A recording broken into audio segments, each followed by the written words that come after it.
All right, Anne, I think we're ready. Okay, thank you.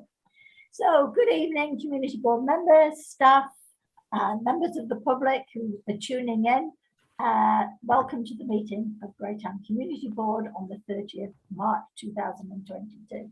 I'm hopeful this will be the last meeting that we have to Zoom, and by our next meeting we will be able to go back to the town centre so that we have a face-to-face meeting. Under the red traffic light setting, the meeting is being held via audio-video conference. All the members participating via audio-video conference will count for the purpose of the meeting forum in accordance with clause 25B of Schedule 7 to the Local Government Act 2002.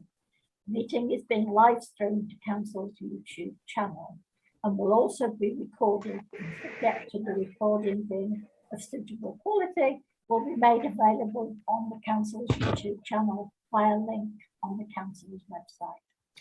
Right, off we go. Extraordinary business. Is there any extraordinary business that needs to be added to the agenda? Graham? Yeah, I've got 3 items. I did catch that you did have a discussion regarding the district planning. I would like to have an update on that on a regular basis. So whether we like to discuss it further a bit later on. The other one I've got is I've been made aware that there's our town water supply is dumped into the sewer at night. I'd like to have some explanation on that. And also, sorry, Graham, I can't hear you particularly well. Can you speak a bit more closely into your microphone? Okay. Yeah, so I've been made aware that there's our town water is dumped into the sewer at night time from 7 o'clock at night till 7 o'clock in the morning. I would like some explanation on why that is happening. And the other one is I see that there's the land at the end of Ward's line is put for sale. I'd like to know if that's gone through the same process as any other parcels of land that the council has sold in this time. Right, I didn't hear enough of that to be able to put it on the agenda, but would you agree that under the chair's report we can add an item for Graham to feed back on that? There are already some items that Graham and I have looked at with regards to the park and things that need to be repaired, so we could add those 3 items to that. Would you be in agreement for that to happen? Sorry, Anne, I couldn't hear particularly well. I sort of heard bits and pieces. Did anyone hear it that could sort of let us know what the 3 items were? I've got 2. One was a district plan update. The second one was that town water is being discharged into the sewers from 7 p.m. to 7 a.m. And I missed the third one. The third one is the Fenwick's line / Ward's line section that's for sale. Have we gone through the right process? Okay. Right. Are we happy for those 3 items to be discussed under the chair's report? Sure. Yeah, there's an agreement. Please say aye. Thank you. Right. Graham, we'll add that to those to the chair's report, and you can comment on them then. Yes. Apologies. I don't think there's any apologies. So, do we have any conflict of interest?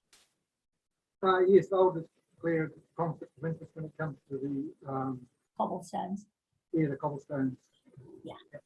Okay, thank you for that, Graham. Yeah. Acknowledgements and tributes.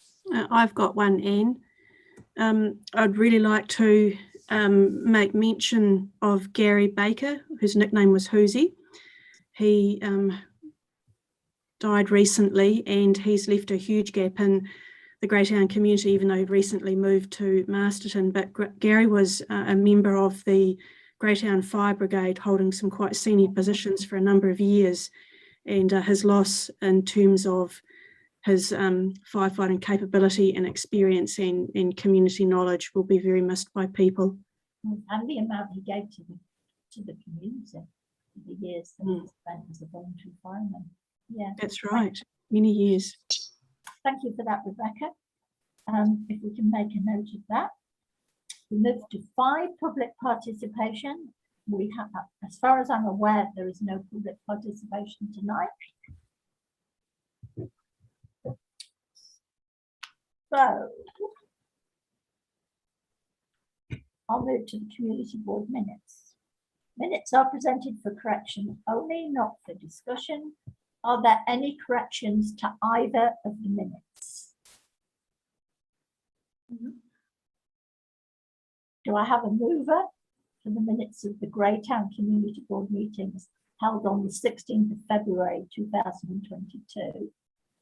Can we confirm that as a true and correct record?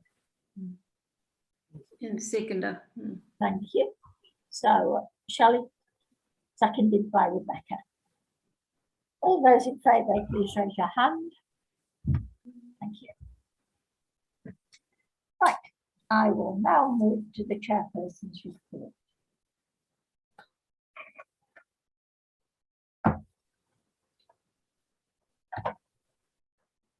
Murals at the swimming pool. Has anybody had any comments regarding the murals at the swimming pool? Any feedback? Haven't heard anything? I have, Anne. The feedback that I've had from people that have been accessing the pool is they've really enjoyed seeing the artwork and they'd like to see more of it. They've enjoyed being able to interact with less plain walls and some really cool stuff that's come from their community. I'm really pleased at how well they've been received, because I've had very positive feedback. Now, do we want to ask for some more murals to be placed at the swimming pool? They're very reasonably priced, and I think they have made a great difference because they've added colour to a swimming pool that lacks luster. It's old, needs repairs, but they've brought it to life. What do other people think? I'd be quite happy to support that, Anne. I think that, like I said, the feedback's been very positive about the colourfulness of them, and young people and older people really relating to what's been there. So I for one would be quite happy to see some more murals located there. I don't know whether Bryce. Bryce, I know for the first 3 murals, the council donated the Yeah, we donated the material for it. Actually, the material cost more than the painting, to be perfectly honest. I know. We went for Vela board, so it wouldn't split over time because it gets direct sunlight on that side. So yeah. Oh look, yeah, my budgets are tight this year, so I'm. Well, let's just see how we go. Okay. Can we use the beautification budget at all, Anne? Because that's what I'd be thinking to do. We've got some capacity there, haven't we? It would come out of the beautification budget. What we could do is we could go for 2 rather than 3. I've been told 3 will cost us 1,515, but there's a question mark because I know Bryce said it costs more than the cost of the artwork to provide the backing. Right. So, if we put 2,000 in and go for 2, if we have to pay for it, then we've got the money there to pay for it. Yep. Okay. What do you think? Yeah, I'm happy to go to 3. We've got 20,000 there in the beautification budget. Okay. Yeah, well, if we go for 3, the cost from Rosa, still very, very reasonable, will be 1,515. But just bear in mind that there may be additional costs because of the backing. Yeah. So we could be looking at $3,000. Yeah. We could be looking at more than that. No, it shouldn't cost more than that, Anne. It shouldn't cost more than that. The problem, Graham, and you're aware, the size of what Rosie's drawing on actually takes a whole sheet of Vela board. So we're buying 3 big sheets of Vela board, and we're actually getting rid of a lot of it. Yeah, well, I'm not getting rid of it, I'm saving it. Yeah. Right, so are we in agreement that we'll approve 2,000 from the Beautification Fund for a second set of 3 murals at the Greytown pool? Can I have somebody to approve that? Graham, do you want to approve that? Alistair, do you want to second it? Those in favour, please raise your hand. Thank you. That's passed. And while we're talking swimming pools, and we've got Bryce here, could I just ask him a question on the barbecue? I know the other 2 towns, the barbecue has been extremely well used. The feedback I've had, because I've obviously been taking scouts there during the summer in the evenings, and I get a chance to talk to the lifeguards about the use. They've made a comment to me that it's not used quite as much because of the location of it. It's not in the shade. Is it possible to move it more to where the picnic tables and things are, so it might get more use? Yeah, we can do that. Yeah, we can do that next year. That's fine. I understand. Yeah, I had a comment. I went to the Greytown Users Group Pavilion meeting on Monday, and swimming were there, and they did comment that maybe it does need to be moved over a little bit. So, yeah, we'll look at that for the new season. Yeah, underneath where the picnic tables are, because it's sort of in the way of the steps as well, which is we just utilise that area. That's fine. Yeah. Cool. Thank you. So number 2 for the Chair's report is the Greytown Community Board annual plan. Now, I don't have a time frame for this. Alex, would you be able to give me an idea of how long we have to get our Greytown annual plan through to council? I might pass this over to Amanda, if I could. I thought that might happen. Thank you, Alex. We're working on timelines for the process at the moment. And I would say, depending on what council agrees to, at their next meeting, we should have clarity next week about timelines. Right. I mean, ideally, I'd like us to have a meeting with the community, and I've provisionally booked the 27th of April for a public meeting at 7 o'clock in the town centre. Are we going to have time to go down that route? It depends what council agree to the process, because they haven't agreed to a process yet. And there are options available to them to make a decision, and I cannot presume what they might decide. Sorry, I realise that's not very helpful. No, what do people think?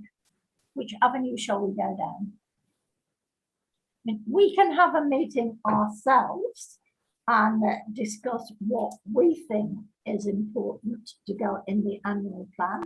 And then if we don't have time to have a public meeting, then we'll just have to put our annual plan in without the public discussion. What do you think? When would we aim be able to get an answer from council? Their time frame?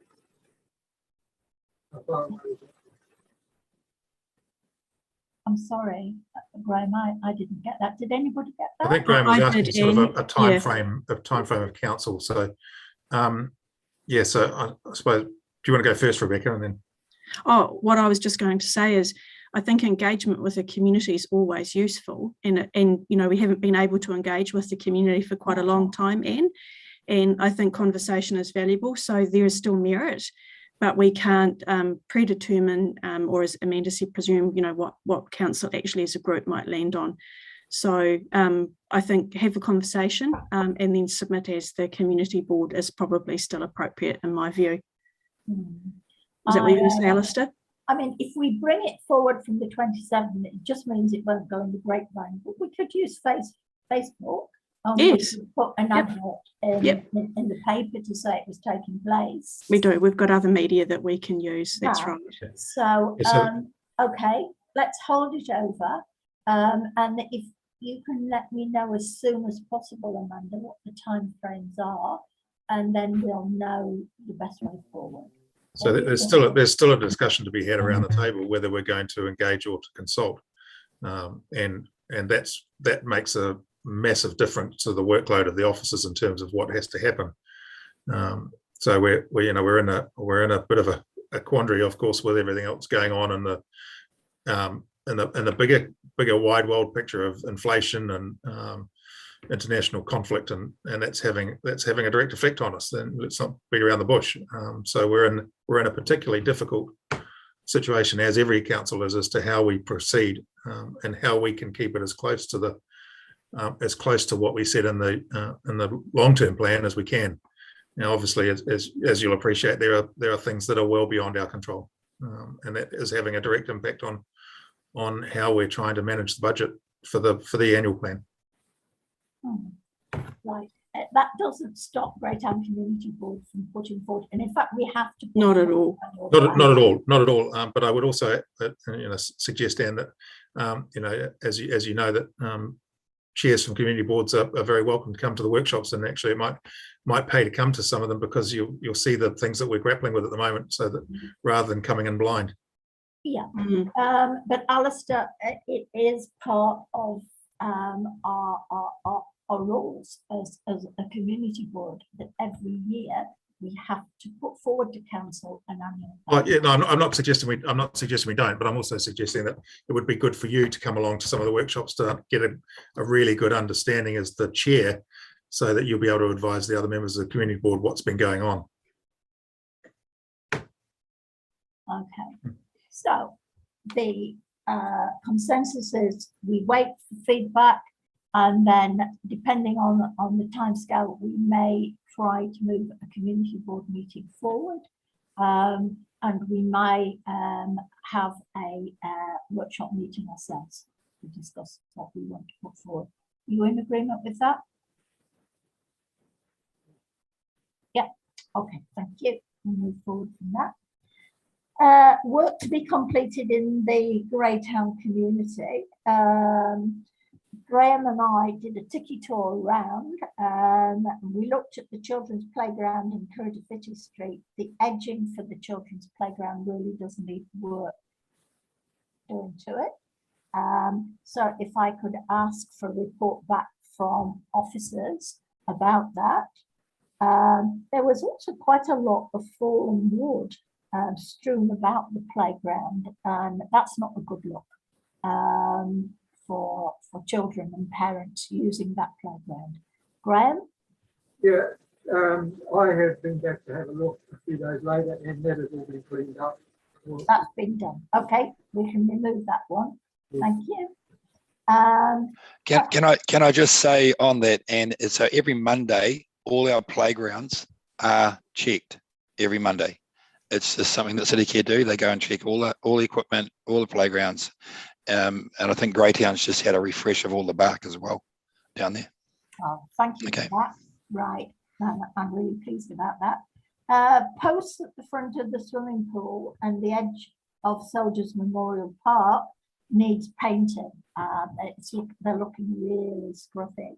Now, Graham has talked with Lions, and Lions have agreed that they will paint these posts. So what I'm suggesting as a community board is that we put forward 200 from the Beautification Fund to purchase the white paint for the posts outside the Soldiers Memorial swimming pool, and that Lions will then do the painting. Can I have somebody to put that forward? Right. Happy to second that, Anne. Simone putting it forward, and I've got Rebecca seconding it. Thank you. And thank you to the Lions for their support. There's no access to the bike rail that's placed in the Soldiers Memorial Park, and it needs to be moved to outside the memorial pool. It's useless where it is because you can't get to it. Yeah, and there's a lot of work going on in Soldiers Memorial Park.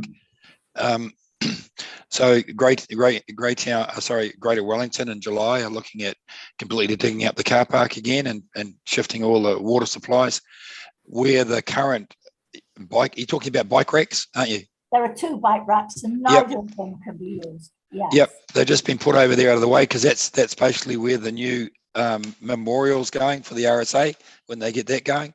So those bike racks have just been moved because Wellington Water were doing all their work there. So we can bring them back out. That's a simple job. Okay, thank you. Yeah.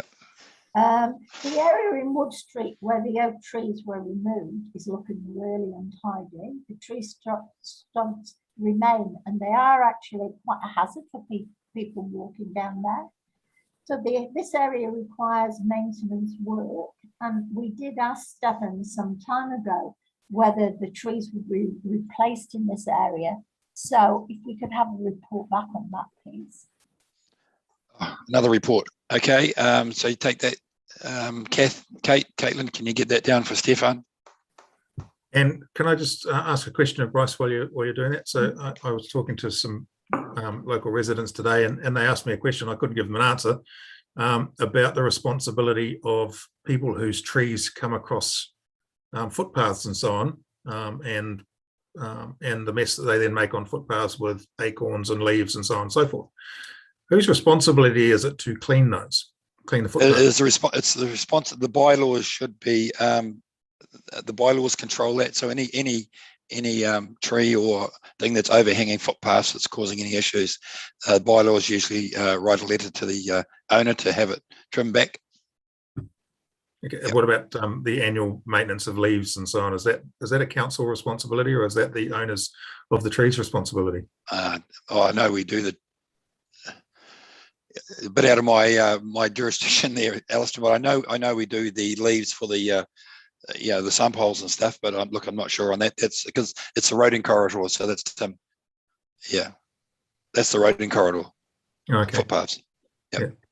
Yeah. Don't need a report on it. Can we just get an answer? Maybe? Yeah. I'll going back to the elm trees, so the school is planting stuff in that area. The school is going to plant some stuff in there, Anne, as well. Okay. They've contacted us and we've agreed. They want to turn that into a little bit of a thing for the kids. Okay. Right, that's good. Yeah. And then Graham and I also went around the cemetery, and there's a lot of soil that's been dumped at the bottom of the cemetery in full sight of the public, and we just wondered why it's been dumped there, and how long it's going to remain there. Sorry, Anne, what was it? Soil that's been dumped. Soil. So the soil is from the graves. So we clean that. So we don't have anywhere else to put it. So basically it just stays there, and then we get Pope and Gray in, and they come and take it away when there's enough there for a large truck. Yeah, we're not going to pay them to take it away every time there's a burial. So we store it there. There's also bark stored there. There's also some roading material for the driveway stored there. All the cemeteries are like that, Featherston and Martinborough. So there's a limit to the time it's going to be there. It will be taken away. Yeah, it gets taken away. Yeah, it does. Yeah, we know there's we've actually been and looked at it, and we've asked City Care to. There's a few big piles of bark, and whenever the arborist contacts me to say, hey, I've got all this bark chip, I don't say go away, because we use it quite a lot. So we spread it through the cemetery areas, and then we use it. So a lot of that bark that's there will be going under the trees as you come up to the gate halfway up. It's quite messy under there. So we're going to rebark it under there. Yeah. Okay, thanks for that, Bryce. No, so we do know it's there. It's just we don't have anywhere else to put it. Graham, did you want to raise your issues now? Yes, can do. Yeah, okay, yeah. Because the district plan is an ongoing plan, is there a deadline for when that will be implemented? As it ran out actually last year, May last year, when does the new plan come in, and can we have regular updates of where it's at? Want me to talk to that, Ben?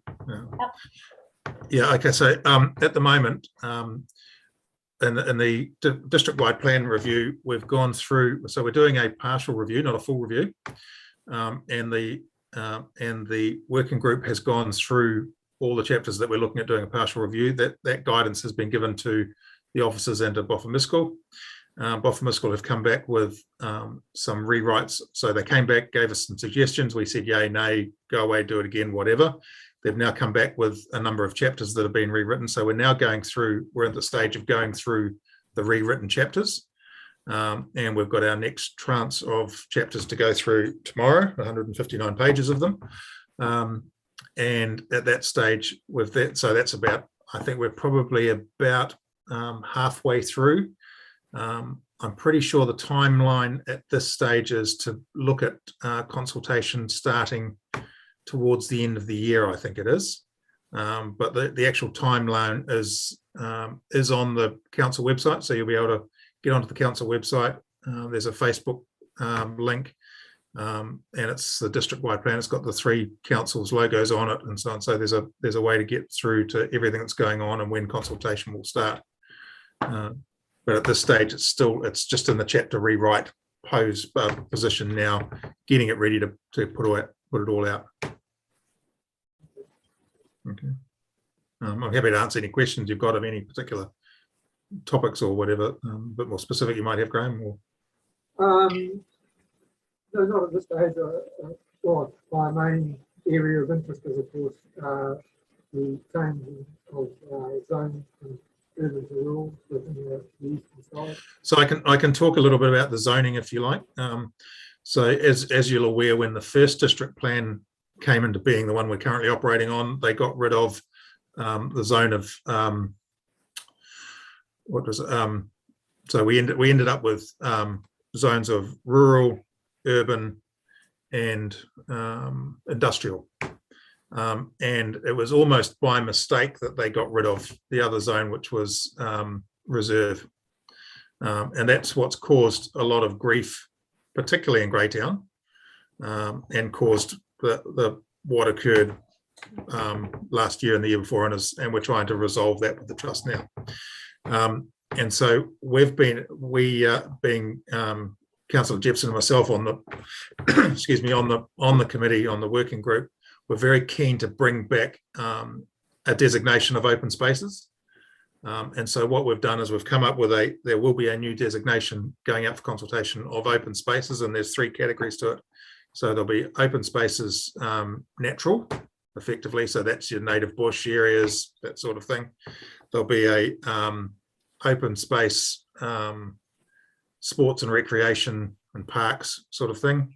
And there'll be an open space, I think cultural, I think if I'm Amanda will tell me if I've got that wrong, but I'm sure those are the 3 categories, and there'll be 3 distinct categories within the open spaces zone. And so what will happen is that all the council open spaces, as part of adopting the plan, will automatically be rezoned. If you've got private land, which of course Trustlands Trust is all private land owned by a private entity, they can apply to have their lands brought into that one of those categories of open spaces if they wish. And certainly, and I'm just talking for myself here, it would certainly be something that we probably wouldn't want to. There wouldn't want to be a fee on it from South Rover's percentage to try and bring that in, because it'd be great for the community. Whether or not that's the case across the district, I don't know. But things like, the thing like the race course, for example, that will be designated open spaces, and we'll have a designation put on it. Thank you, Alistair. What was your second question, Graham? Yeah, I think, and so I appreciate that. That all sounds really good. Yeah, I just happened to be talking to one of the Wellington Water taps one night, and there's a tap on the corner of Church Street and Reading Street that they come and open up every night at 7 o'clock. He told me. I just happened to be passing there when he was in the middle of it, and I was asking what he was doing. And he said, I do this at 7 o'clock every night, and that is to keep the pressure on the pump in front of the bars, and that goes straight into the sewer, and then they come back at 7 o'clock in the morning and turn it off again. And I just seem to think there must be some other way that that can be overcome, that we shouldn't be dumping our water from the ground into the sewer line, just in such a situation. Alex. Yeah, Graham, I mean, I think the correct process for this is to, if you could write Harry, CCB, and Anne a letter just asking what the situation is. There will be a reason for it, but then we can get everyone can get a bit more clarity on a technical answer from Wellington Water as opposed to the officers here tonight. Thank you. And your third Is that one, okay? Brian? Did you have a Oh, third issue? the other one- Or I can transcribe what you've said and actually ask Wellington Water on your behalf through Harry. Yes, if you don't mind that. That would be good. Yeah. Thank you. The third one was, I seen in the property press where the land, the 2 acres of land at the end of Ward's line, which has been in the downline for a long while. I can answer that, Graham, if you like, because that's my project. Yeah. I can give you the very short reason or the long version, but I'll try and slim it down. 1946, under the Public Works Act, Featherston County Council took that piece of property off the adjoining farm to use as quarry dumping ground for any roading works or slips. It's been sitting there quite a long time, all this time. Early last year, we approached council and asked if they would be interested in selling the property because the land is potentially was contaminated, and that was a resolution was passed that we could move on selling it. Now, under the Public Works Act, we had to first of all give the opportunity back to the farmer that it was removed from, and of course he had passed away. The farm had been sold, so it took a very long time to find the descendants of that farmer. We had to get documentation back from them that they had first choice of buying the property. They've declined that, which we have paperwork for that, and that's why it's taken so long to go to the market. And then we decided to try and get the best money for us on the property, was to get it tested for contaminated land, getting it tested properly. It is contaminated, not as bad as what we all thought. So there is a good opportunity for someone to purchase the land, but they will have to deal with the contamination. We've gone through the deadline sale, which is technically a tender, which is council policy, and it's currently going through the normal channels. So we have followed council policy to put that on the market. Okay, you happy with that, Graham? Yes, I have, yeah. Yeah. Okay, if we can return to my report then. Just and- yes. If I could just add some clarity to that as well, it's something Bryce may not have appreciated at the time, but in order for us to retain the land once we stopped using it for the purposes required under the Public Works Act, we had to make a decision as council. We had to offer it back, and so that with a massive discussion, it was laid over 2 council meetings as to whether or not there was a practical future use, an immediate need for that land by council. And unfortunately, legally, we had to. So we're not a council that looks to sell land willy-nilly, but we were forced under the requirements of the Public Works Act to do so. Yeah, his worship is correct on that, because our aim is that any land that we can get a revenue of, we found that to be sitting there empty. We placed the lease on it, which was fine, and we're getting some money back on it. And then the adjoining farmer contacted us and said he'd like to purchase it back off us, but that's when we started going through the Public Works Act, and we realised that we couldn't do that. So that's actually how that all began. So it's not just something we pulled out of the hat and said we're going to sell it. It was actually forced on it because the land was taken off the farmer under the Public Works Act, and we'd changed usage of it. So there you go. Okay, thank you for that. That's very useful.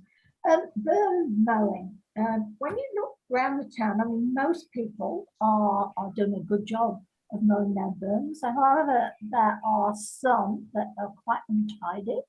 Would it be possible the next time that the rates go out that we actually included paragraphs in reminding people that we had made the decision in the plan last year, that residents would know their own burns, and it's their responsibility to do that. Alex, what do you think? I no problem at all with that. Just a quick email through to Sheil, and we can make sure that that's included in a number of different media putting forward. The question has been raised at other community boards. It's been coming up a year, so we expected to have these as people change to the new regime or the new responsibilities. And I know as well that there are some community groups, community people that are saying, if you have an issue, please let me know and I'll pop round and do it. So that may be something that the community board wishes to look at encouraging through their activities. Okay, thank you for that. Just an update on the signs for Papua and Marae. The men's shed have agreed to work on the supports for the 2 signs. We will provide money for the wood and we'll also provide a donation for the men's shed. So I'm liaising with Simon, and when the Urupa, the committee for the Urupa and the committee for the Marae have decided finally on what they want on the signs, and we're good to go, then we'll have a final meeting. And then we'll put it forward to AJ, the printers, and then we'll look to the men's shed to actually do the work on it. Apparently the men's shed did the sign at the front of Stellable Park, and that looks good. So we'll be more than happy for the 2 new signs to follow that same format. Any discussion? Amanda. Apologies, I just want some clarification about where the donation's coming from. It comes from the Beautification Fund. We've approved the money for the signs through the Beautification. Okay, so it's not a donation in that case, it's a Beautification Fund grant, is that correct? No, that part it is the Beautification grant, yes. The only new aspect to it is that the men's shed have agreed that they will do the posts for that. So we won't have to go out to a contractor. The men's shed will do it, and we'll just give a donation to the men's shed for their work. Sorry, and I suppose Amanda's talking that we don't really have the authority to give donations. So perhaps if we go back to the men's shed and say if they could just give us a bill for it, would be a much cleaner way of doing it. Yes, thank you, Alistair. Okay. All right, more than happy to do that. And it could be for the exact amount that we were going to donate to them. That's right. We can do it that way. That's not a problem. New dog bins. Now, Greytown Community Board agreed to purchase 2 dog bins, but we've got 3 areas. We've got the bottom of Humphrey Street, the corner of Curritivity Street and Arnold's Walkway, and the corner of Curritivity and Main Street. What I'm suggesting is that we approve funding for a 3rd bin, which would be another 1,500. Now, Bryce tells me that he's got 2 bins already. So would you be happy for those 2 bins to go at the bottom of Humphrey Street and the corner of Curritivity and Main Street? And when we get the 3rd bin, to place that on the corner of Curritivity Street and Arnold's Walkway. You happy with that? Yeah.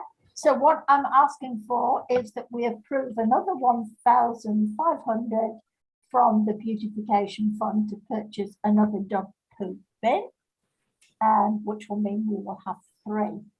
And that the 2 bins that we've got already will go at the bottom, the corner of Curritivity Street, and Main Street, and the bottom of Humphrey Street. Do I have a proposal for that? And I've just got a question just before we do that, through you and to Bryce. Bryce, what are the ongoing maintenance costs of those bins? Are these the fancy bins that have the plastic bags that are also dispensed, or are they the ones that look like dogs? or- No, they are the same I've got in Martinborough. They are caught in steel. They tend to fade away, so they don't stand out as much as your normal bin. It's got a slot where you can slot the bag in, so no one can put general rubbish in it. And it's got stamped on the cotton steel, dog bin, etc. Yeah. So the one that looks like dogs, that's interesting about this, is if you look at them, the neck is quite thin, and then the body gets big. And so what happens with that is the bag gets bigger than the neck. And so when Carterton go to pull the bag out, it's not pleasant. So we went away from those. I spoke to Clinton about them. Yeah. I spoke to Clinton Can you about describe that and how that goes, Bryce? Sorry. Yeah, no, I'm not sure really. some of our viewers would like to know. yeah. I felt sorry for the people who empty them. And then we thought we'd go to something a bit more stable. And I found this place in Upper Hutt, so it's reasonably local, that makes them. Okay. Yeah.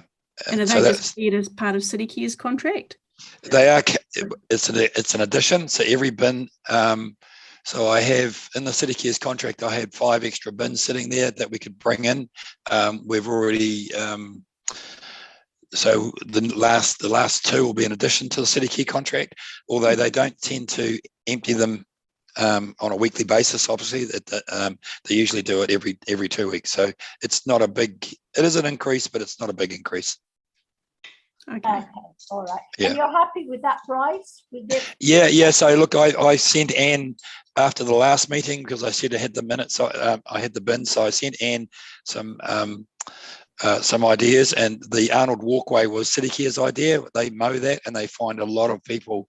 There's dog poo everywhere there all the time, so that's why that area was brought up. The other 2, I tried to capture both ends of town, walkers walking with their dogs through the main street. So that's why we've chosen down there. They're quite. I don't like putting dog bins, right in the front of people's properties. So where we've put them are on the corners. One's, they're visible, but they're not visible for the homeowners. Okay. That makes sense. Thank you for that clarification. Number 8, update on what is likely to be the rate set for the following year. After the massive rate increase last year, residents were promised that the council would find ways to provide a minimum rate rise this year. Residents have asked for information on this. Many residents are struggling to pay rates and deal with the increased inflation this year. So please, can we have a report back from council on its intentions for next year's rates?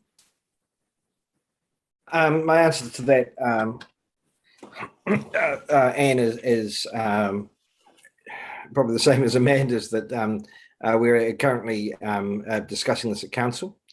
You'll be aware of the long-term plan, which was consulted on and passed, that we have a planned rates increase for 8%, around 8.1 something this year.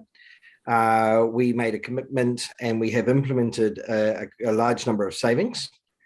We are now looking at the inflation rate and construction index and rising costs, and whether or not and how we set that rate. If we are looking at more than the planned within the LTP, then we need to be looking at consulting with the public. So you'll get an answer on that in due course once it's gone through council. That's as much as I can say. What date is it likely to go through council? Sorry, could you repeat that? What date is it going to be? There's a number of workshops, and there may even be an extraordinary council meeting. So we'll let you know. The rates are set and come into force July. But the decision regarding what we are able to do in the current financial climate and the resulting consultation as a result of that decision will be made in the near future. Thank you for that, Alex. New information on seats and streets. We're hopeful, fingers crossed, that we will obtain a donation of 20,000, which will allow more seats to be placed around the town circuit. And we've already identified what the town circuit will be. But the community board have been asked to approve the following additional locations for seats: the south corner of Beautification on West Street, 21 East Street on the Grass Verge, the corner of Jellicoe and East Street, by Cobblestone's Fence, East Street, the northern end of the fence, and the council land next to 202 West Street. That's the side fence. Now, Vivian has stated that once the seats have been installed, she'll apply to the June funding round, and I've already told her there won't be a June funding round, it won't be till September, for the cost of plaques for each seat and the creation of a digital map to go on the Heritage Trust website. But at the moment, all we're being asked to do is to approve those additional sites because we've hopefully got additional funds. So we can have more seats placed around the town. Sorry, what I can say is that I've actually driven around and looked at the sites, and they're reasonably okay. We look at the health and safety side of things and public access and stuff, and so they are okay. Okay, all right. So are we in agreement that we're happy to pass then the extra sites? Yeah, somebody put it forward. Rebecca, seconded by Graham. Those in favour, please say aye. Thank you. That's that passed. Right. Right, we've got an update on the Greytown barrels. Graham and I have gone around the town and looked at the maintenance of the barrels. Most of them do seem to have been watered. It's been helped by the fact that we've had a fairly wet summer.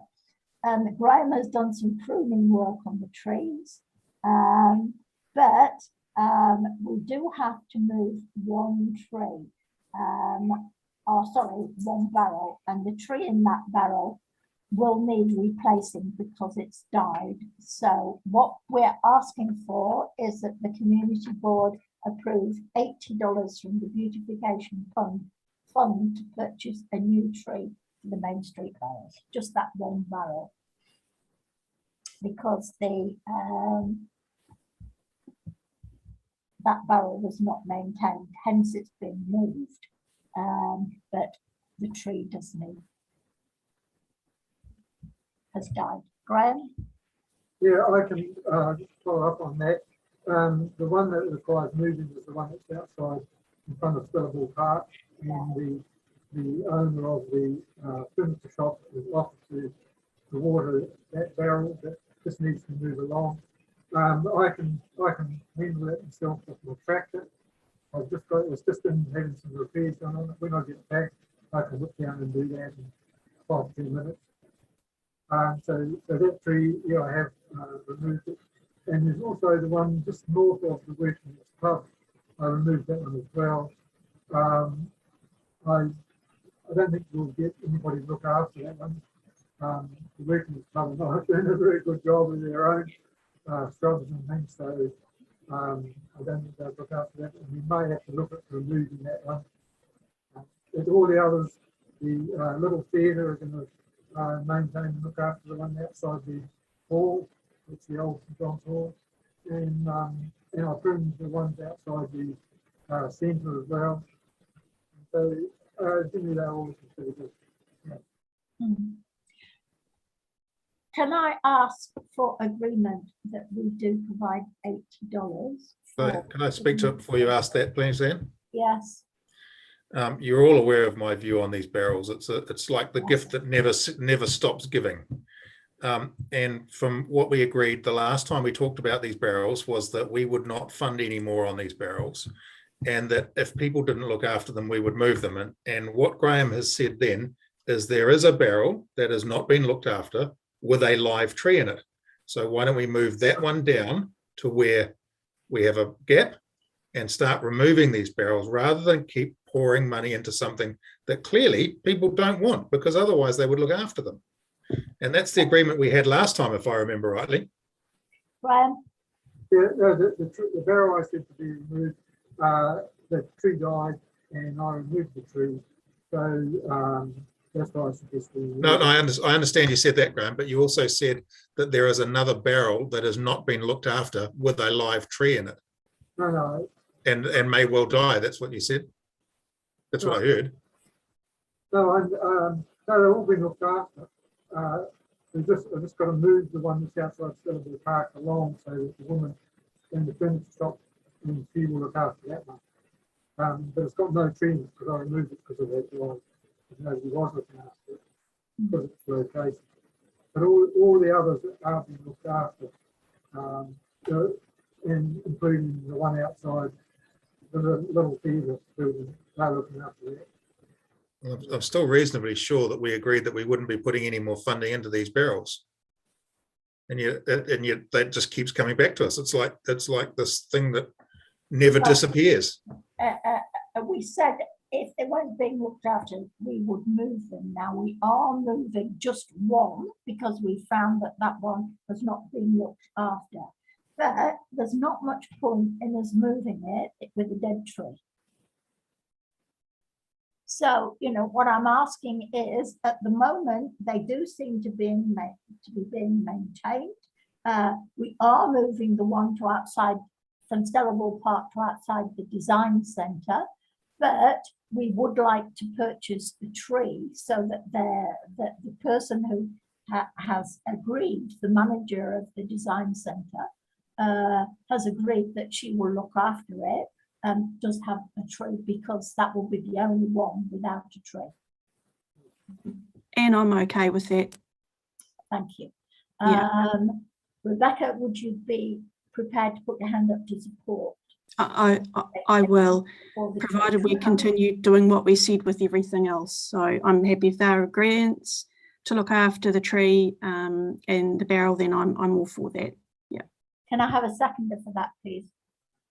Shelley, those in favour, please say aye. Aye. Thank you. Do you want to make a note of your dissent, Alistair? Yeah, I'm voting against. Yeah. Okay. And Simone. On mute. I'm against it too. All right, so we've got 2 against and we've got 1 go. it would be really nice to finally get some agreement around this table as to what we are going to do. This thing just keeps going on and on and on. And I'd hate to know how much money has been spent on these barrels over the years. Yeah. It's just ludicrous how much money we're spending. We have said if they're not maintained, then they will be removed. I have talked with the men's shed, and they have said that if they're not looked after, then the men's shed will collect them and move the barrels to the men's shed. So that is our fallback position. Well, So, Anne, I guess can we have some sort of agreement then that this is the last money that gets spent on them, full stop? that's what I just said, that this is the last tree and we maintain the process that we set out to maintain. Yeah, I agree with that. So I'll second that. Those in favour, please say aye. That this is the last funding. Thank you. Right. Report on the footpath and pedestrian crossing to the Five Rivers Medical Centre. We've been approached by concerned members of the community who feel that at present time they're having problems actually accessing the medical centre, and they want to know when work will be started to provide the footpath and the pedestrian crossing. Alistair, do you know anything about that? You're on mute, Alistair. Sorry, no, Tim hasn't provided a report as to when they're starting, but he has said it's in the system. Should you want, and we could ask at Assets and Services next week. Please. I'll bring it up at Assets and Services. Or you may attend and ask that question there.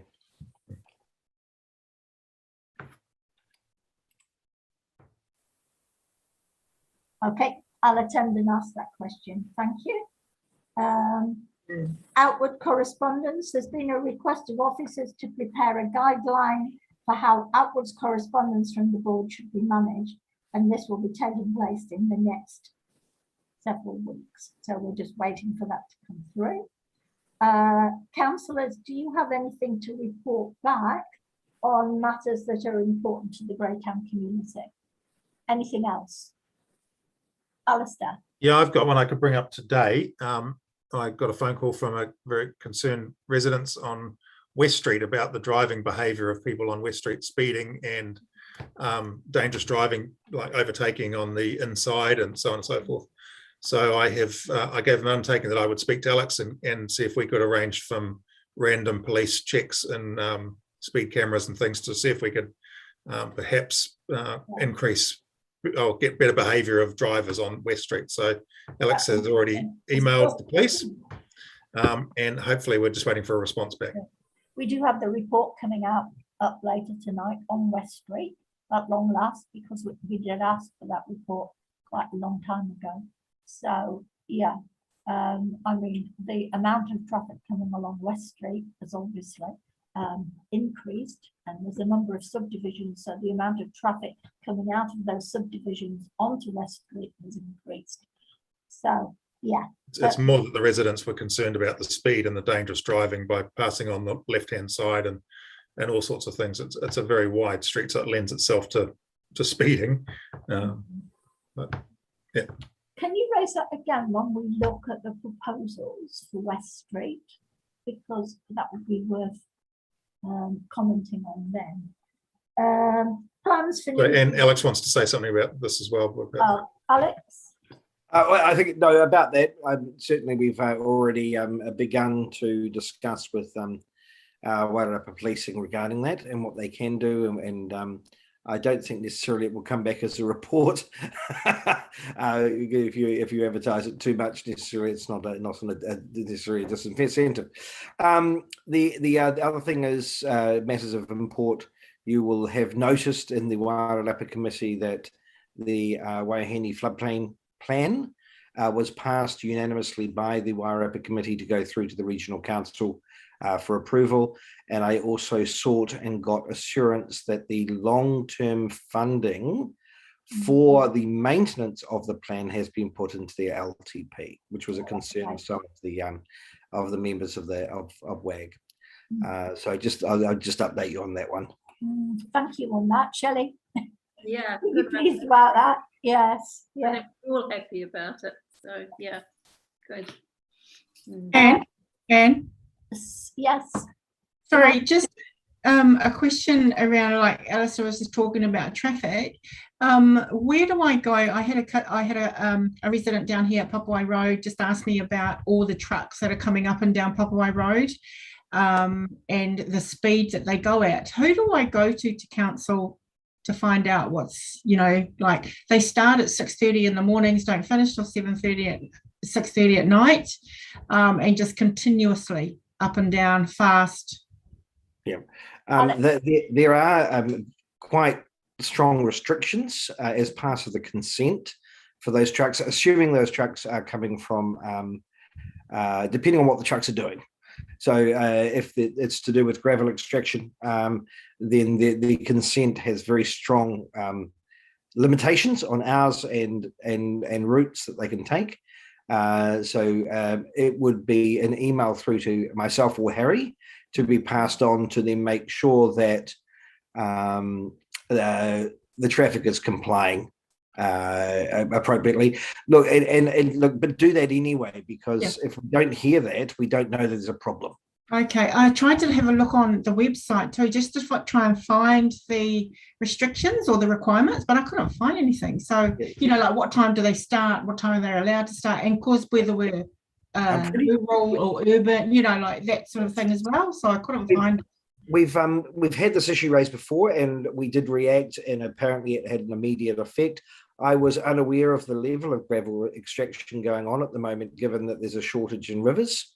So I'm just confused as to what the trucks may be doing. Well, it is extraction. Oh, I see it, and it's just about 12 months of the year that it's been going on. Cool. Yeah.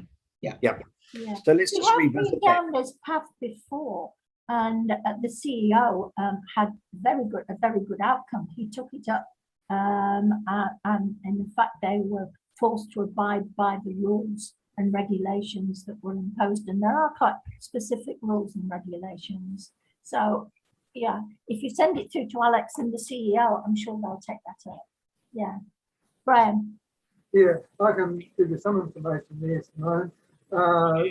Not all those trucks, but a good number of them are bringing them into the retirement village. And to be honest, they don't go slow down market road either. I have complained to the CEO of the development, and he assured me that he was going to take some action taken back. That was 2.5, 3 weeks ago. They're still doing the same. And speed, you want to see the tradies, they speed down. They've only got 200 metres from their point of entry to Reading Street, and I would say that it's the 60 kilometres an hour, at least in that short distance. It's so dangerous quite often, and with those big trucks coming and going all the time, and that's where a good number of them are coming into the retirement. Alex, can we ask that Market Street be looked at as well? Certainly we can do that. Caitlin, if we could add that as just a follow-up for tomorrow. I've also had a request as well from a council officer. Alistair, you mentioned something about a nuisance from overhanging trees. If you could forward the information on where that was, and so the council officers can follow up on that immediately. It was more of a general inquiry rather than a specific. Okay. Yeah, it's just a who's responsible for cleaning up those, because of course we're about to go into autumn. So. And the last one is number 12, plans for new subdivisions in Greytown. The community and the community board are very well aware that there are plans for a lot of new subdivisions in Greytown. Would it be possible for the community board to actually see the plans of those new subdivisions?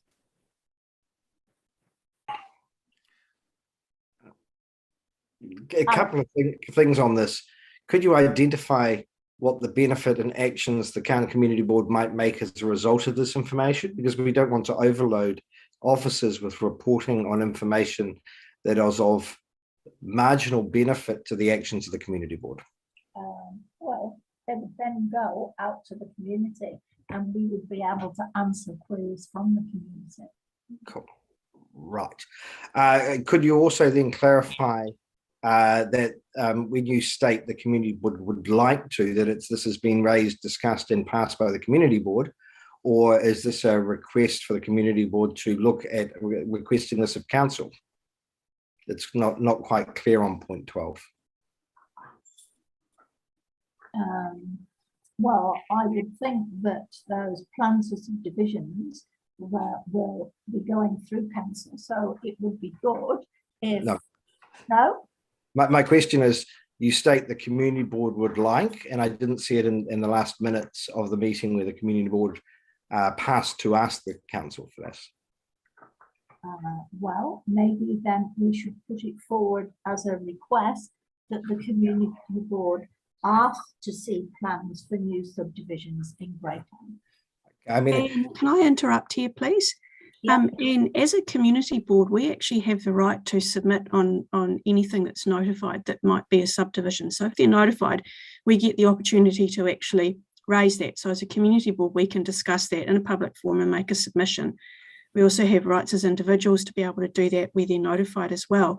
I'm actually slightly uncomfortable with what you're asking, because it seems to me that you're actually, and correct me if I'm wrong, that you're actually wishing the community board to potentially veto subdivision or development, and if that's what you're suggesting, I'm not clear on that, and I'm not comfortable with it. No, the community board have no power to do anything of that. It merely is that we have been asked by different sections of the community, Applewide being one section of the community, but also, you know, there are lots of new developments taking place, and the areas where they're taking place, we'd just like to know the plans of what is happening in those new subdivisions. Sorry, Anne, I'm a little bit like Rebecca, a little bit uncomfortable as to this, because when we're talking about subdivisions, we're talking about somebody subdividing their back section into one house, or are we talking major subdivisions? No, we're talking about major subdivisions. I understand what you're talking about, but when you say we want to see subdivision plans, all of a sudden we're starting to impose our views into private business arrangements, and not all subdivisions are necessarily are publicly notified. That's correct. And therefore they are private, and we have no right to be involved in any of those sorts of things. So it is a very slippery slope that I think you're potentially asking. Yeah, we're not talking about private subdivisions. We're talking, for example, for the subdivision at the bottom of Jellicoe Street going out to Popeye. You know, they're big subdivisions that are going to be taking place in the future, and the community would just like to be informed. I think the community is adequately informed through the current district plan, because if in that plan, it will tell you exactly what is legally and going to happen in the future. Any private plan change you would be notified of, and therefore it will come directly to you. So I'm still just a bit confused about this one. Look at the spatial plan and you'll see what's going to happen. Could I also say another comment too, Anne? In the spatial planning, when we start getting into, whilst we've done the big picture of where we see development occurring, as we go, we're going to have overlays that go on to that and say, how are these developments going to look in terms of street layout and those sorts of things. Those parts are yet to be discussed for the spatial plan, and that's probably the really appropriate place for the community to say, how do we want our town to develop, rather than on an individual thing, because if it's going to have to conform into the bigger picture that we will have already approved as a community through the spatial planning. I would agree with that, and I'd support the fact that the value really is with the community board being engaged in the master planning process, which is what's going on in Featherston this evening, which started at 6:30 tonight, and would have been fantastic to have been part of that as well. But that's where I see the value. I don't support producing reports or asking officers to produce reports on subdivisions that have been approved. That information is available in other places. If there are concerns, then there's different avenues. And what I'd prefer to see, Anne, is actually a list of what those concerns might be and why people feel there's a need for the community board to actually be, you know, having some kind of lens in that space. I think we've got different avenues that we should be using. Okay. I take that on board.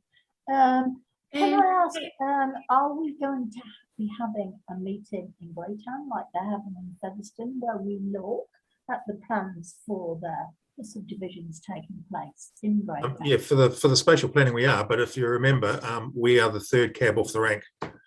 So Featherston has been done as the first one, because obviously that's one of the growth nodes that the Greater Wellington Regional Council and the Wellington area have said is right. Martinborough is the second one, and then Greytown is the third one. Okay, so we're talking about 12 months, 24 months? I think we're talking 2 years, I think, isn't it, Amanda? Yeah, 2 years, I think was I think it'd be closer to 3, actually. Yeah, probably closer to 3. Yeah. 2 to 3 years. Okay, all right. But that doesn't stop people still doing getting ahead of the game and saying, if there were some astute developers out there and said, well, out by the railway station is a growth node, and if they wanted to start doing something out there, there's nothing to stop them doing that. But in terms of the bigger picture about how we want the town to look at, it's going to take about 3 years before it's our cab off the rank to start talking about those in detail. Anybody else got comments on this issue? Yes, Shelley. I have something on a different subject, but have we finished talking about this subject? Does anyone? Well, we'll park it for the time being until we've got more information about what is happening in Greytown, and then we'll go for the public meeting. May I take us back to the previous discussion we were having about the traffic on our roads, like down Papawai with all the trucks, etc. Now, Woodside, there are a couple of people down there, and I know it's only a couple of people, but they're residents and they've been there for quite a while. And there have been comments about the speed at which traffic is hurling along from the railway station back into town, but also coming the other way from town out that way. The fact that there are more subdivisions going in there, people trying to get out onto the road, you've got people hooning past at 100k. school children, etc. And I think the school bus goes along there as well, and collects and drops off children. So, you know, there are a few little issues arising in relation to the speed limits along that piece of road. I mean, we've all known that it's like Le Mans when you're coming out of the railway station. We've all kind of accepted that for years. But as our population grows down that way, maybe there will be calls for a reconsideration of the speed limit, say from 100 down to 80 or whatever. So would you like me to talk to that one, Alex? Yes, Because I'm on the right. Okay, so Yeah. so where we are, I'm on the. It seems I'm on all these contentious committees at the moment. Yeah, so I'm myself and Pam Colenso are the South Wairarapa reps on the Carterton and South Wairarapa roading speed review. We are sort of stuck at the moment. So the purpose of that review is to make sure that all our roads have appropriate speed limits for the roads and what they can cope with.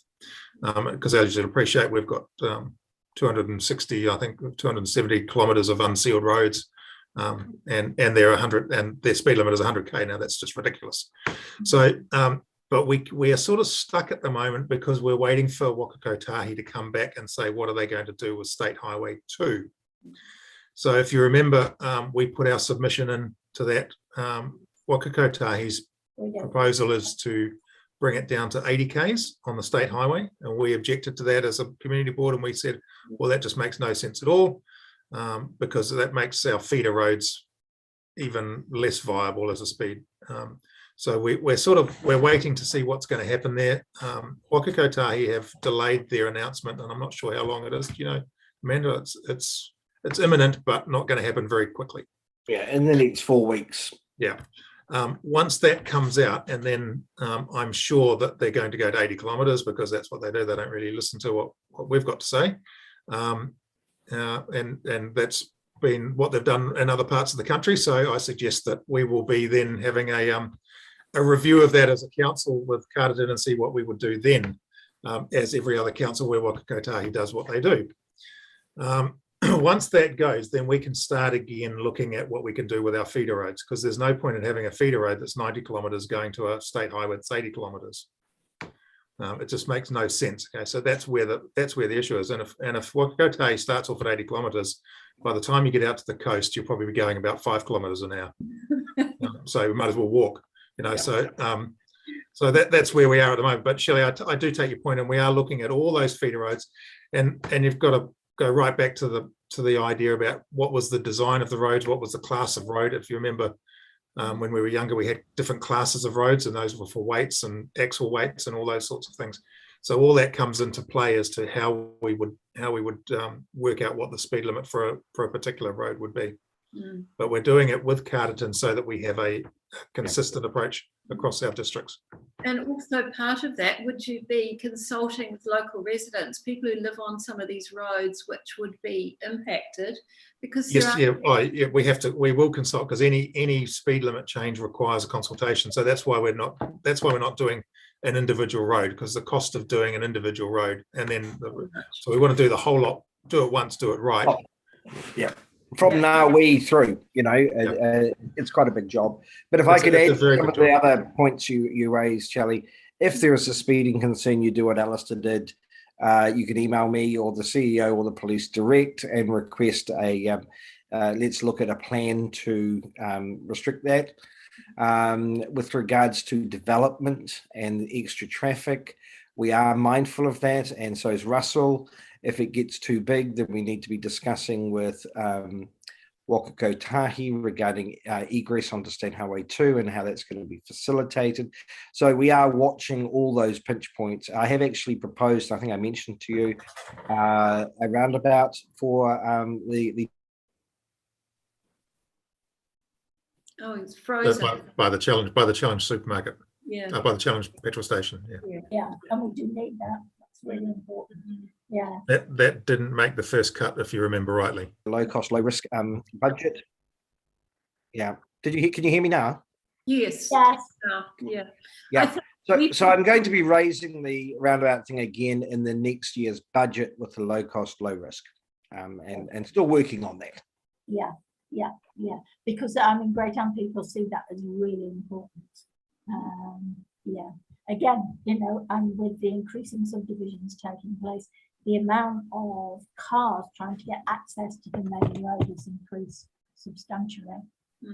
Yeah, and we are very conscious. We're very conscious we do want, the committee wants to move on this speed limit review, but our hands are tied, you know, and we haven't had a meeting now for, I think, nearly 6-7 months, basically since Wakako Tahi started their consultation. There's been no point, because there's nothing we can do until we get certainty from what they're proposing.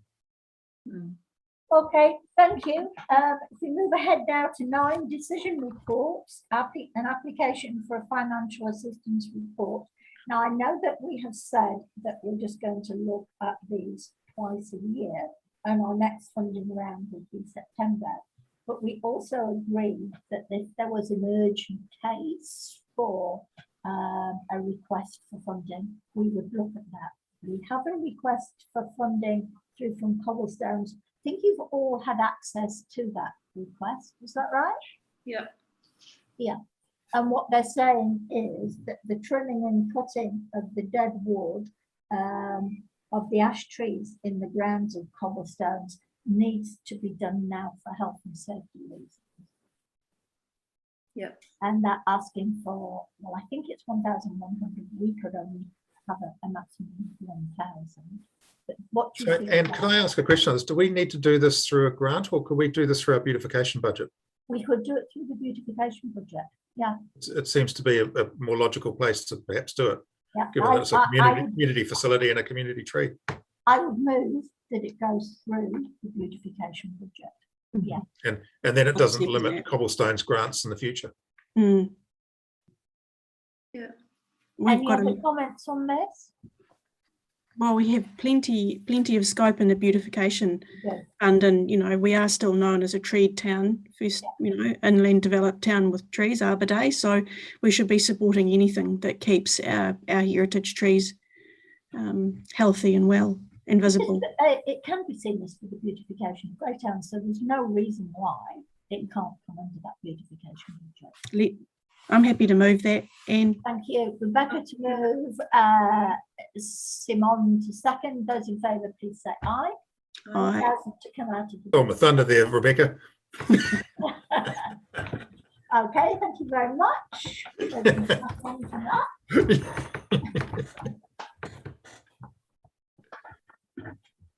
Right. Information reports from the Chief Executive and staff reports under item 10. Do I have a mover to receive the financial assistance accountability report? Thank you. And the seconder. Right, all those in favour, please raise your hands. Thank you. That motion is carried.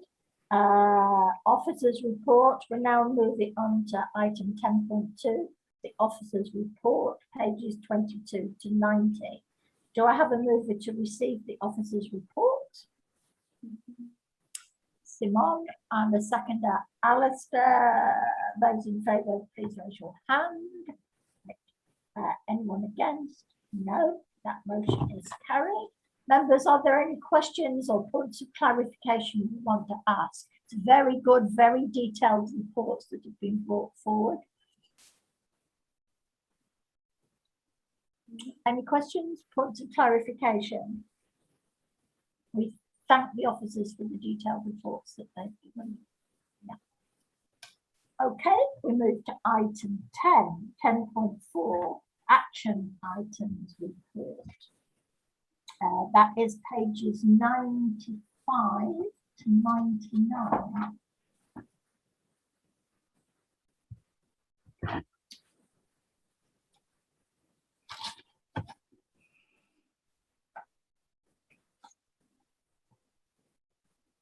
Now, well, first of all, can I have a mover to receive the report? Shelley, and the second, Rebecca. All those in favour, please raise your hand.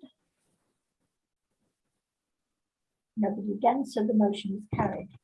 Members, are there any questions or points of clarification you want to ask, or any updates that you want to make to open action reports?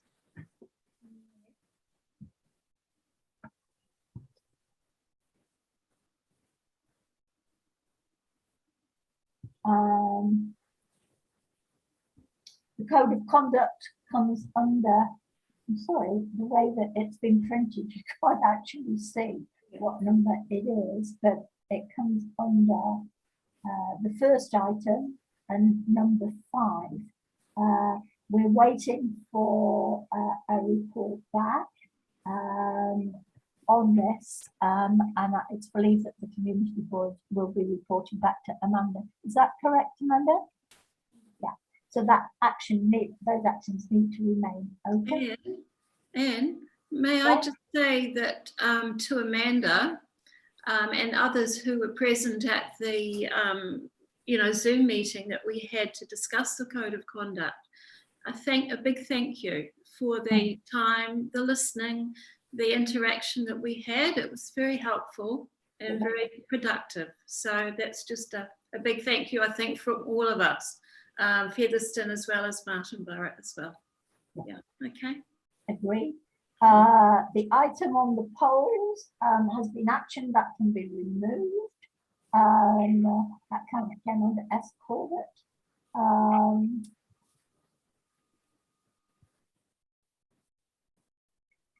The effects of the Waihiru River Plan on residents who will be impacted by new or changed flood zones. I believe that's been actioned as well. Yeah, so I think that can be removed.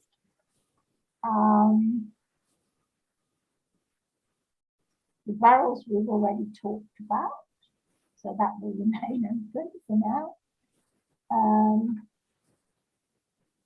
85 to 87 West Street. That has to remain open.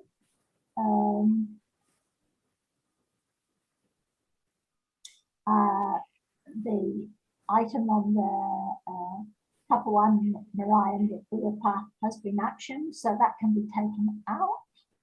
Excuse me, Chair. Yes. I just want to try and help with having these long-running open actions. I sent that email earlier this week. The one about West Street, to me, it's not an appropriate open action because it could be here for months, if potentially years, and that's not the purpose of using open actions. And potentially we could put it into the report, so we can put a holding place in the officer's report to give you an update on West Street rather than leaving it in an open action. Just if that's okay, we could move it there. Could I suggest we actually close that one completely, because the simple answer is council can't access government money for pensioner housing and so on and so forth.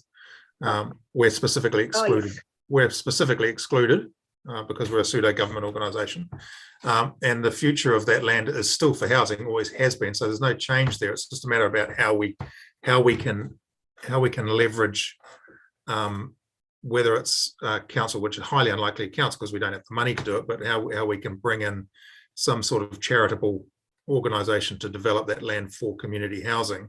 That's not the one we're looking at, though. We're looking. West Street. Yes, but we're looking at 85 to 87 West Street, which is that consultation process. No, we're talking about 469, lot DP, Greytown Flats, West Street, which is still open and has been open for 2 to 3 years. We've got 2 about West Street. I think that's the confusion. We've got 469 as well as 595. Yeah. So can we, West Street's good. Can we get rid of 469? So I think as far as the pensioners are concerned, that can be removed. But as far as consultation is concerned, Amanda, the process that you put forward, that it would come back in reports, that I'm happy to go with that. Cool. Yeah. Thank you. Just makes this report a little bit shorter and more concise and easier for you guys to chug through. Yeah, no, I agree. Code of conduct, we're waiting for the next steps on that, so that And could we get rid of 367 and potentially 368? Because we had a big discussion last community board about the pointlessness of naming, of having pre-approved names. It was just pointless. Nobody takes any notice of them, so we might as well get rid of them. Yeah, because we agreed that we were. Yeah, going to 36. that, so yeah. 7 was just about sort of communicating with the developers and to go out to the community, really. Yeah, the developers know the rules around naming. Yeah. Having a pre-approved name, you know, in the 3 years we've been doing this, not one of the pre-approved names has actually been selected. So it seems pretty pointless even wasting everybody's time doing it. Okay, we'll remove that one. Amanda wants to say something on that. 368 though, that's sort of like just more or less what we've talked about with the community board asking for those subdivisions too, isn't it? So the same thing would apply there on 368. Are you suggesting that we remove 368? Yeah.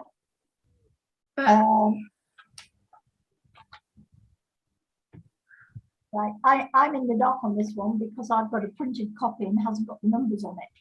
The numbers have been dropped off. So are you saying? What's your thoughts, Alistair?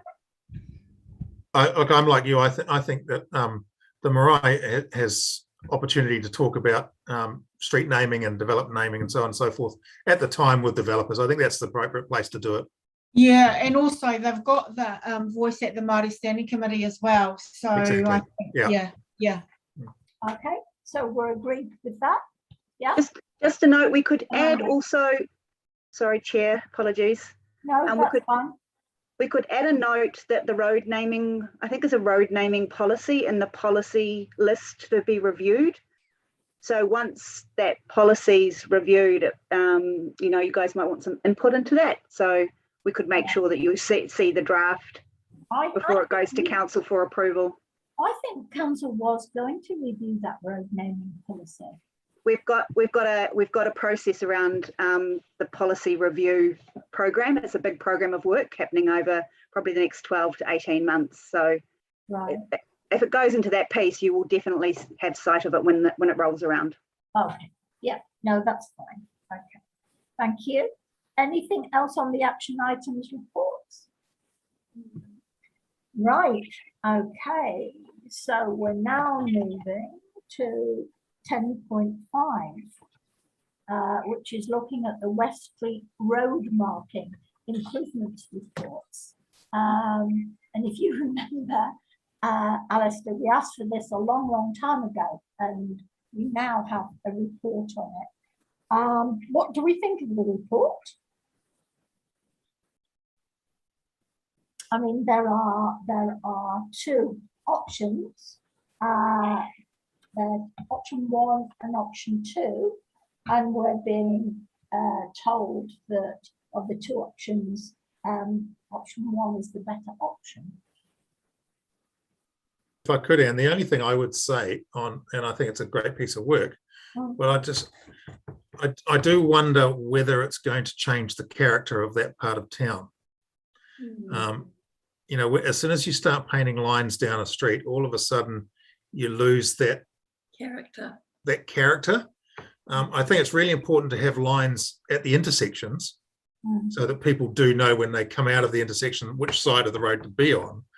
But when I look at the diagrams and you've got sort of medium strips and all those sorts of things, it just changes the whole character of the town, and I'm not sure that would get a lot of support. I don't live in town, so it's just my feeling that when I drive into Greytown, I like the fact that I'm driving into my local country town. And you know, you guys live in town. What do you think? I support Alice's comments. I agree. Oh, I do too. I I agree. think road marking will detract. I agree with you, Alistair. Yeah. I think we should go back and actually say, could you come up with a design that just has the road markings at the intersections for safety purposes? What about the road markings for Fresh Choice Supermarket? Might that not be an idea as well? Well, that's an intersection, so you're still going to have the lines just when you come out and around. You know, that it's purely and simply just so that people don't stray across when they come out of out of a corner or out of a car park. You know, I would hate to see all the lines all over the streets in town. I just think it would really detract from what is actually quite a nice town. You know, and I'm looking at it from driving into town. I don't live there, so really it's your guys' decision more than mine. But that's my feeling. If I remember correctly, they're also talking about a bicycling lane as well, aren't they?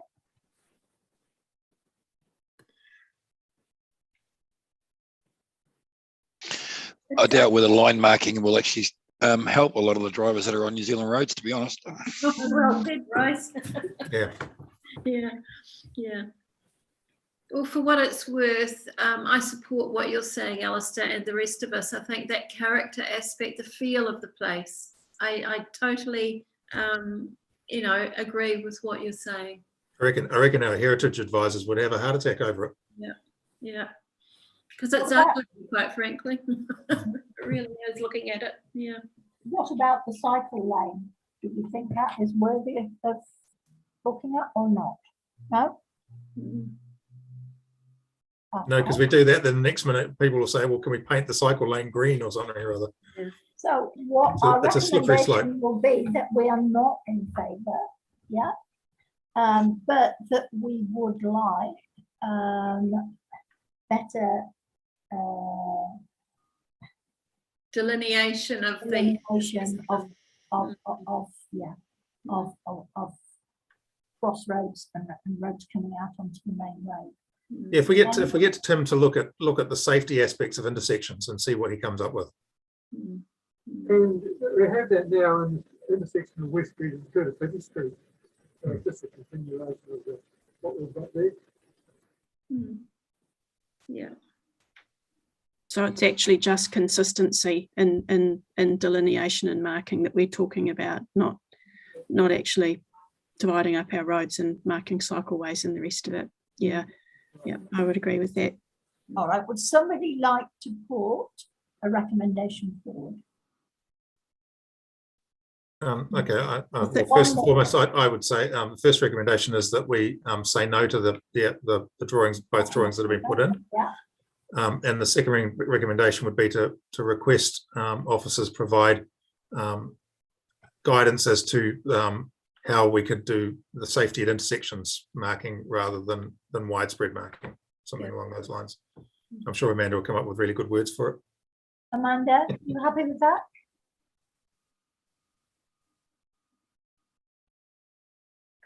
Sorry, my mute did not want to come off. I'm sure Katrina can, sorry, not Katrina, Caitlin can wordsmith this. You happy to get, you've got that, Caitlin? Yeah? I do. Yeah. Right. Yeah. Okay, wonderful. We can move forward then. And we just have item 12.1.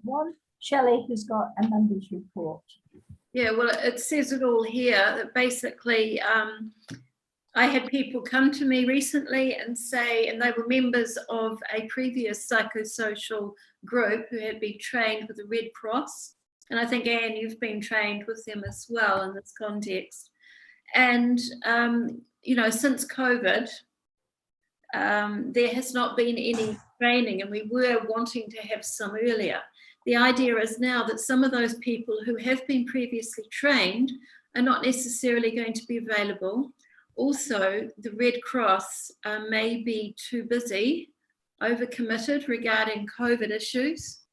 And so there's a request that we consider looking at other avenues to get the right sort of training and how to help people through their vulnerabilities should there be some kind of natural disaster or some other thing where we have to get the community hub activated, etc. I don't think it's a silly idea. I think it's worth looking at because we just don't know. And as part of our preparedness, we work in with the other tools that Remo uses in terms of the other roles within the community hub.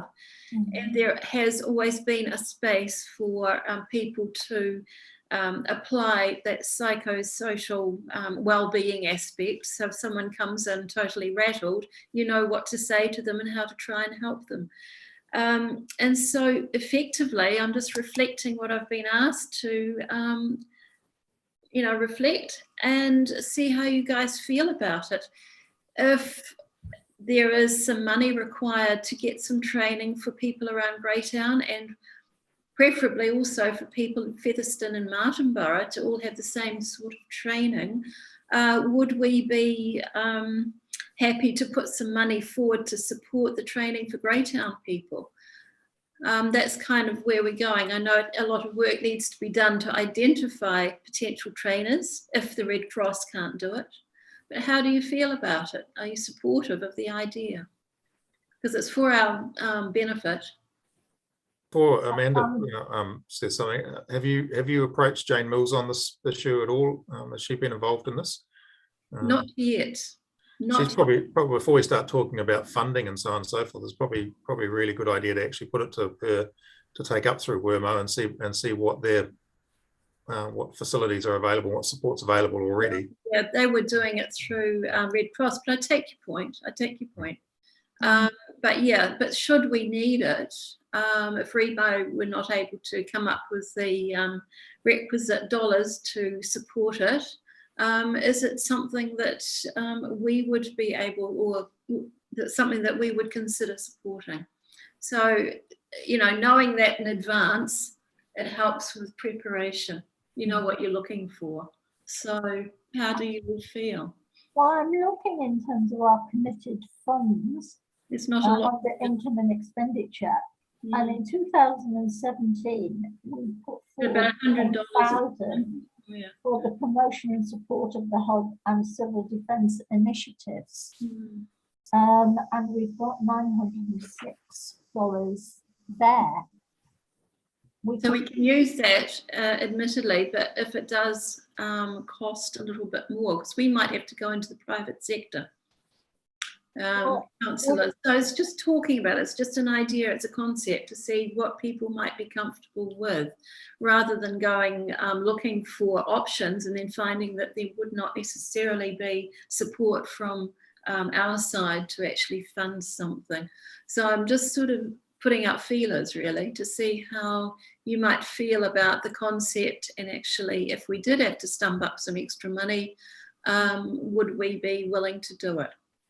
I'm just sort of reflecting what I've been asked already. So yeah, that's all it is. But I think it's an important thing. We've got to be seen to be looking after our community in this context. And I think, Andy, what sort of money were you thinking of? Well, that's what we don't know yet. That's the thing.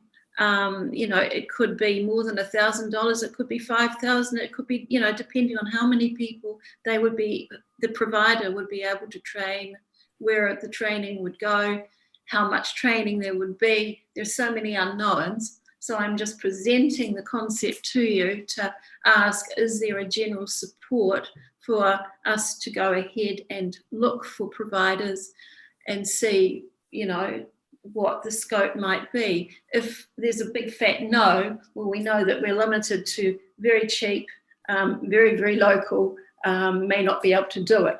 So I'm just testing the waters to see if we came up with a good provider with a good package, how comfortable might we be putting some funds forward if Remo were able to come to the party or not, whatever. But I'm just introducing the concept to you. And seeing how you Amanda, it looks like you've got something you want to say in that space to support the conversation. I hope so. So through the chair, just noting that Featherston have had a very similar conversation, and it might be worth talking to them about it. And this is exactly the kind of thing that would go in your annual plan. These are the kinds of activities that we'd like to do in the next 12 months. Great. That's a perfect example of a piece of work that you could consult with the community on and find out if there was an appetite and interest. Yeah. No, I didn't know that Featherston had already picked up on that, so that's good. Thank you for that. So not necessarily specifically the training, but very much for the support for the community during COVID, particularly after the Featherston flood with Cyclone Dovie. Like, what is the response when it's not a big national emergency? It doesn't get escalated up to Remo. What's the local response look like? Yeah, thank you for that. Good. Yeah. Thank you. So we can discuss that as part of our annual plan. Yeah, good. Yeah. That's a good answer. Thank you. That will be good. And thank you, Amanda. Yeah. For the contribution. Anything else that you want to raise? We did have, I think, an extra item that was brought forward, and I asked that it be brought forward because presently we have got 2,469 in the committed funds for ring-fence community donation for the barrel maintenance. That shouldn't be there. It should have been taken. That was spent a long time ago, but I have rechecked with the council and they have agreed that needs to be taken out. So that is no longer in the beautification fund. The money has been spent. When I said that I'd check up on that. We believe that an updated income and expenditure document was emailed out this afternoon. I think it was, yes. Okay, and did that reflect the corrections that were needed, Anne? Yes, it did. Wonderful. Maybe people haven't seen it. Yeah. Okay, anything else that you may wish to bring up? Well, that then is the end of our meeting. Thank you very much for your attendance and enjoy the rest of the week. Thank you. Thanks, team. This has been a really good meeting. Yes. Yep.